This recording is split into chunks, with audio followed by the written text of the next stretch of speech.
नमस्कार विद्यार्थियों, श्रीमती मोरी देवी तापड़िया कन्या महाविद्यालय जसवंतगढ़ के यूट्यूब चैनल पर एक बार पुनः मैं आपका हार्दिक स्वागत और अभिनंदन करता हूं। आज की क्लास हमारी बीए प्रथम वर्ष के छात्रों हेतु इतिहास विषय की होगी और इतिहास विषय के दौरान आज हम जो मध्य पाषाण काल है उसका अध्ययन करेंगे। हमने स्टोन एज को 3 भागों में डिवाइड किया था, जो पूरा पाषाण काल जो 65 लाख वर्ष पूर्व से लेकर जो 10,000 वर्ष पूर्व तक चलता है और उसमें 20 लाख वर्ष पूर्व जो मानव का उद्भव होता है, उसके पश्चात जो 10,000 ईस्वी पूर्व तक जो समय रहता है वो पूरा पाषाण काल होता है। उसको हमने पढ़ लिया है, उसकी जो साइट्स है, स्थल्स है, उसके बारे में पढ़ लिया है और कहाँ से क्या कुछ अपने को मिलता है। उसके अलावा कौन कौन से उसके पूरा पाषाणकालीन मानव की जो संस्कृति कैसी थी, उसके द्वारा कैसे जीवन व्यतीत किया था, उसके बारे में हमने अध्ययन किया। तो आज हम पढ़ने वाले हैं मध्य पाषाण काल, जो स्टोन एज का 3 भागों में डिवाइडेशन किया हमने, क्लासिफिकेशन किया है। पूरा पाषाण काल, पेलियोलिथिक एज, मध्य पाषाण काल, मेसोलिथिक एज और नव पाषाण काल, नियोलिथिक एज, इन 3 भागों में हमने डिवाइडेशन कर दिया है। पहले आपको याद होगा तो आप स्मरण करोगे तो आपको पता है, पहले हमने जो ये चार्ट बनाया था पूरा पाषाण काल, मध्य पाषाण काल और नव पाषाण काल, और कालक्रम भी इनका जो एक विभाजन हमने किया था, जो समय का विभाजन किया, कितने समय तक ये रहा। तो आज हम मध्य पाषाण काल को पढ़ेंगे, मेसोलिथिक एज, जो भारत में कौन कौन से क्षेत्रों से अपने को इनसे संबंधित साइट्स स्थल्स मिलते हैं और वहाँ पे हमने मध्य पाषाणकालीन मानव के अवशेष और उसके द्वारा प्रयोग किए गए जो औजार प्राप्त होते हैं और मध्य पाषाणकालीन मानव का जीवन कैसा था उसके बारे में आज हम अध्ययन करेंगे। पहले बात करते हैं मध्य पाषाण काल का युग कितने समय तक रहा। ये इतिहासकारों द्वारा एक अनुमान है, इसमें हालांकि कई इतिहासकारों द्वारा अलग अलग काल विभाजन किया गया है। इसके समय पे आप इतना ज़्यादा मत गहराई से जाना, क्योंकि समय इसके लिए कई इतिहासकारों ने इसे आगे पीछे जो इसका विभाजन कर रखा है। तो लगभग 10,000 से 7,000 ईस्वी पूर्व तक BC जो आपको बताई रकम बिफोर क्राइस्ट है, जो इसका समय रहता है मध्य पाषाण काल, मेसोलिथिक है। इसको अन्य नामों से भी जाना जाता है, लघु पाषाण काल, अणु पाषाण काल, लघु औजार, माइक्रोलिथिस जो नाम है, इससे भी जाना जाता है, क्योंकि इस जो काल के दौरान है जो छोटे छोटे जो पत्थर के उपकरण अपने को ज़्यादा दिखाई देते हैं, इसी वजह से इसे लघु पाषाण काल, अणु पाषाण काल और ये लघु औजार काल भी कहा जाता है, माइक्रोलिथिस एज भी कहा जाता है। अब बात करते हैं मध्य पाषाण काल।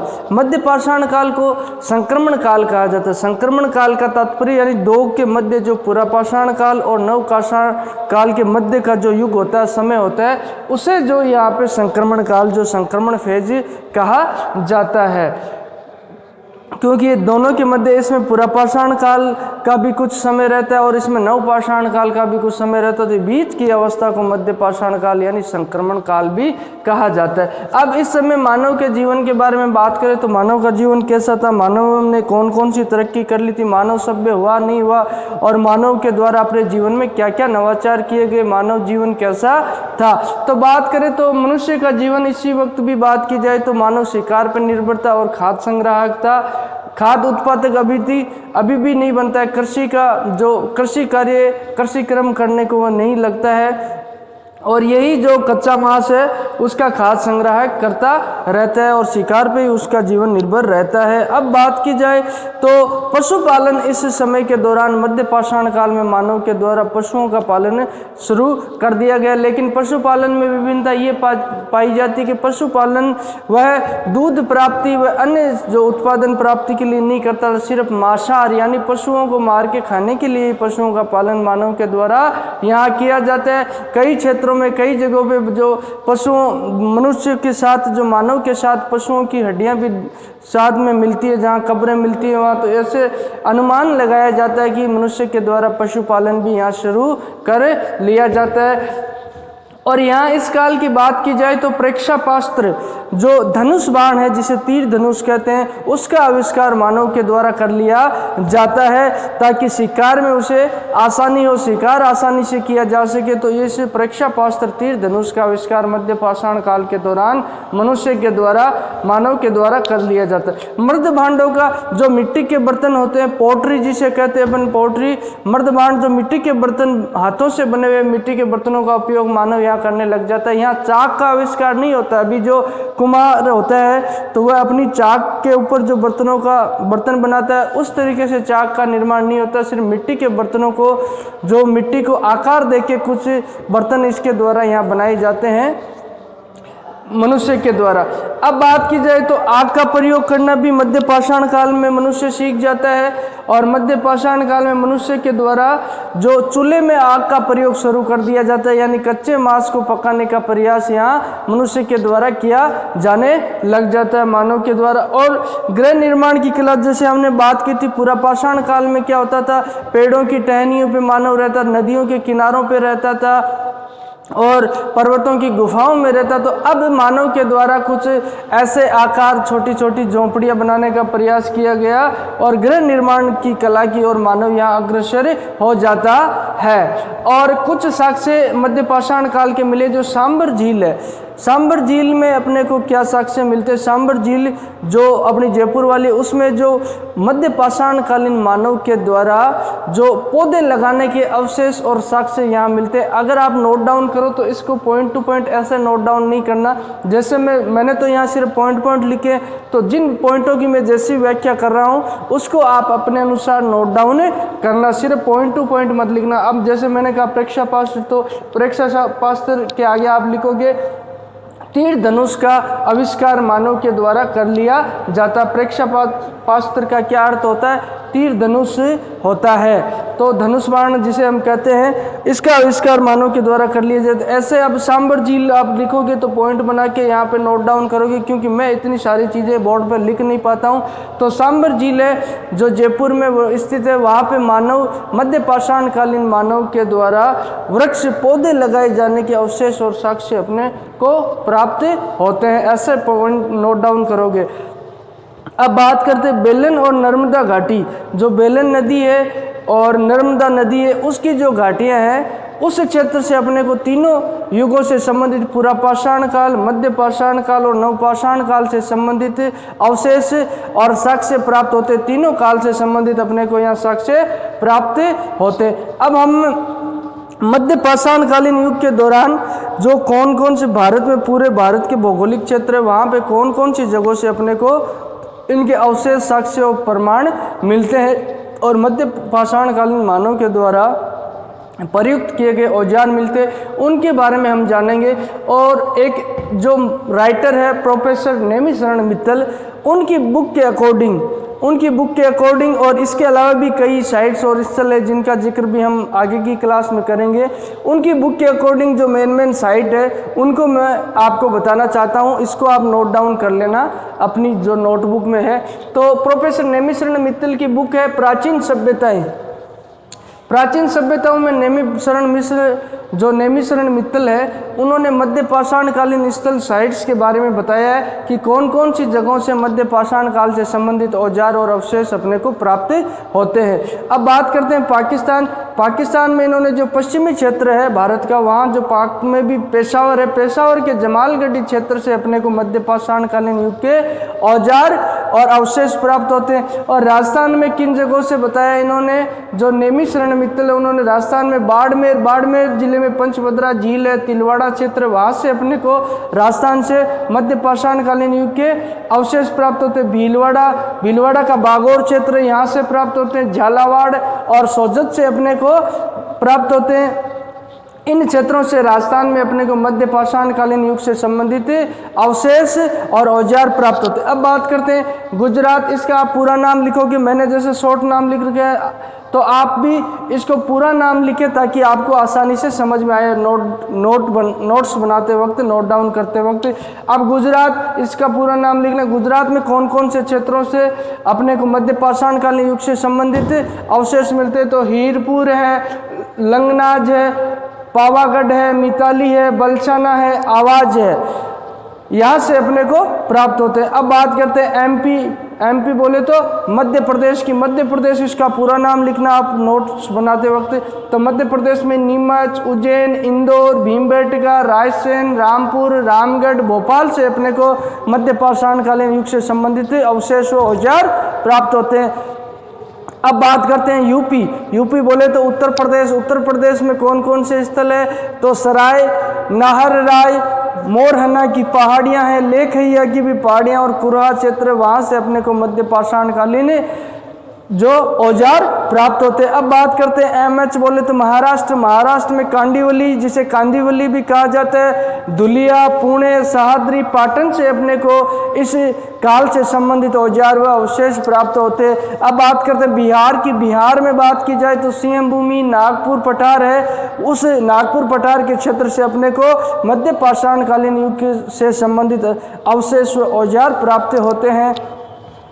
अब बात करते हैं उड़ीसा में मयूरभंज है, केऊंझर है, सुंदरगढ़ है, यहाँ से अपने को ये मध्य पाषाणकालीन युग से संबंधित मानव के अवशेष, साक्ष्य और औजार प्राप्त होते हैं। बंगाल की बात करें तो बंगाल में बर्दवान जिला, जहाँ बिरमानपुर से अपने को मध्य पाषाणकालीन युग से संबंधित अवशेष मिलते हैं। और उसके पश्चात जो शोरपुरा दोआब है, ये दक्षिण भारत में है, शोरपुर दोआब, और ये कृष्णा और भीम नदी के मध्य का जो स्थान है। दोआब किसे कहते हैं? दो नदियों के मध्य जो उपजाऊ क्षेत्र होता है उस भूमि को दोआब कहा जाता है। तो वो शोरपुर दोआब है, जहाँ से कृष्णा और भीम नदी के मध्य, वहाँ से भी मध्य पाषाणकालीन मानव के द्वारा प्रयुक्त किए गए औजार भरपूर मात्रा में अपने को देखने को मिलते हैं। अब बात करते हैं केआर बोले तो कर्नाटक, इसका पूरा नाम लिखोगे आप, सिर्फ ऐसे नहीं लिखोगे। कर्नाटक में बात की जाए तो संगनकल्लू और गोदावरी जो नदी है उसका मुहान है, वहाँ के 100 स्थानों से अपने को मध्य पाषाणकालीन युग से संबंधित मानव के अवशेष प्राप्त होते हैं। आंध्र प्रदेश की बात करें, एपी बोले तो आंध्र प्रदेश है, आंध्र प्रदेश में कुर्नूल, चित्तूर जिलों से अपने को मध्य पाषाणकालीन युग से संबंधित मानव के अवशेष प्राप्त होते हैं। अब बात करते हैं तमिलनाडु की। तमिलनाडु में तिरुवेल्लुवेली से अपने को क्या है? मध्य पाषाणकालीन मानव द्वारा प्रयुक्त किए गए औजार और साक्ष्य प्राप्त होते हैं। तो इस तरीके से मध्य पाषाणकालीन युग के जो अवशेष अपने को साक्ष्य और प्रमाण भारत में कई क्षेत्रों से प्राप्त होते हैं। इनमें मुख्यतः देखा जाए तो ये सभी महत्वपूर्ण नहीं है, इनमें जो विशेष महत्वपूर्ण है उनके बारे में हम अध्ययन करेंगे अगली क्लास में। तो ये मूलतः जो भारत में पाए जाने वाले मध्य पाषाणकालीन युग से संबंधित स्थल थे।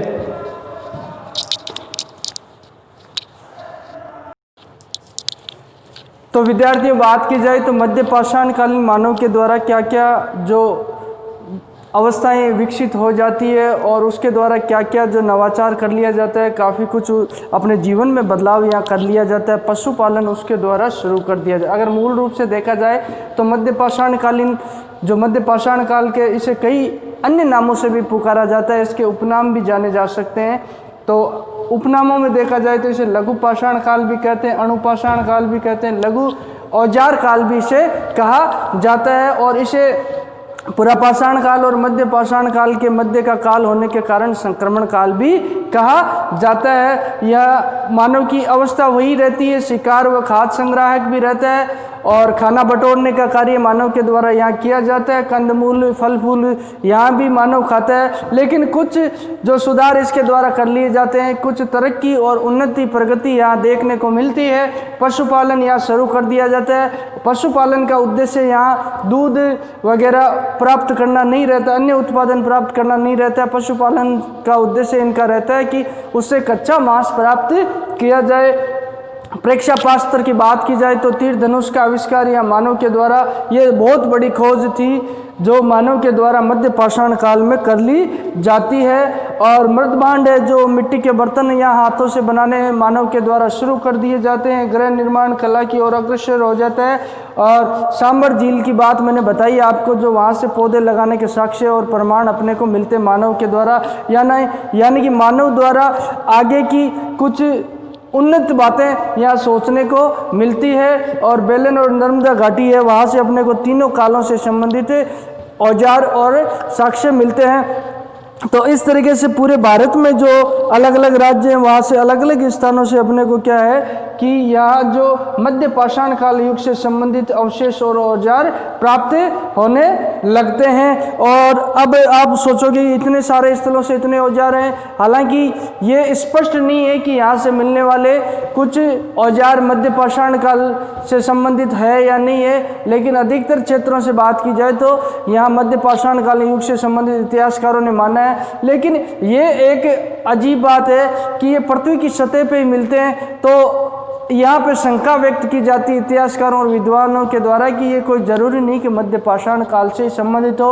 अगर मुख्यतः बात की जाए तो ब्रह्मगिरी कर्नाटक में है अपने, वहाँ से, और लंगगज है जो गुजरात का क्षेत्र, वहाँ से अपने को जो 2 या 3 मीटर गहराई के अंदर जो पाषाण उपकरण मिलते हैं, और वो उस पे जो यहाँ इतिहासकारों द्वारा और पुरातत्वविदों द्वारा अनुमान लगाया जाता है कि यहाँ से मिलने वाले जो भी औजार है लंगगज गुजरात से और कर्नाटक ब्रह्मगिरी से, ये मध्य पाषाण कालीन युग से ही संबंधित माने जाते हैं। और मानव के द्वारा यहाँ समाधान की प्रक्रिया की भी शुरुआत कर दी जाती है। कई कई जगहों पे मानव के साथ पशुओं के जो अस्थि पंजर अपने को मिलते हैं, मानव संभवतः जमीन में गाड़ कर समाधान करना यहाँ प्रारंभ कर लिया जाता है। तो इस तरीके से आज हमने मध्य पाषाण काल के बारे में कुछ बातें जानी, और आगे की क्लास में हम कौन कौन सी जगहों से कौन कौन सी चीज़ें अपने को मिलती है मध्य पाषाण काल युग से संबंधित और कौन कौन से इतिहासकारों के द्वारा खोज की गई उसके बारे में पढ़ेंगे।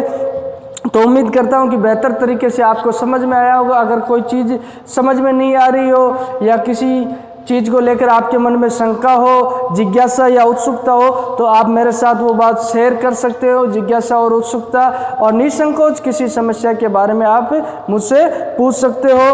तो बोलिए, यहाँ तक आपको कोई चीज़ समझ में नहीं आई हो और कोई दिक्कत हो तो आप अपने जो शैक्षणिक व्हाट्सएप ग्रुप है उसके माध्यम से बात मेरे तक पहुंचा सकते हो। और विद्यार्थियों द्वारा जो घर पे नोट्स बनाने का कार्य किया जा रहा है, बहुत ही उम्दा कार्य है, बहुत ही सराहनीय कार्य आपके द्वारा किया जा रहा है। थोड़े नोट्स को आप सिस्टमेटिक कर लो कि जो मैं बातें शॉर्ट में लिख रहा हूँ उनको आप विस्तृत रूप में लिखें, मेरी तरह शॉर्ट नहीं बनाए। मैं तो यहाँ क्रमबद्धता बनाए रखने के लिए, ताकि कोई चीज़ आपको पढ़ाते वक्त कोई चीज़ छूट नहीं जाए, कोई चीज़ दिमाग से नहीं निकल जाए। इसी वजह से मैं तो पॉइंट यहाँ नोट डाउन करता हूँ। जिस तरीके से मैं पॉइंट्स की व्याख्या करता हूँ उसके अकॉर्डिंग आप अगर नोट्स बनाएंगे तो आपके नोट्स और भी बेहतर बनेंगे। और वैसे आपका काम बहुत ही सराहनीय है और बहुत ही अच्छा काम आप कर रहे हो नोट्स बनाकर।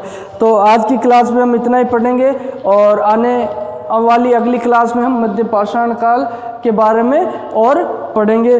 तो आज के लिए बहुत बहुत धन्यवाद।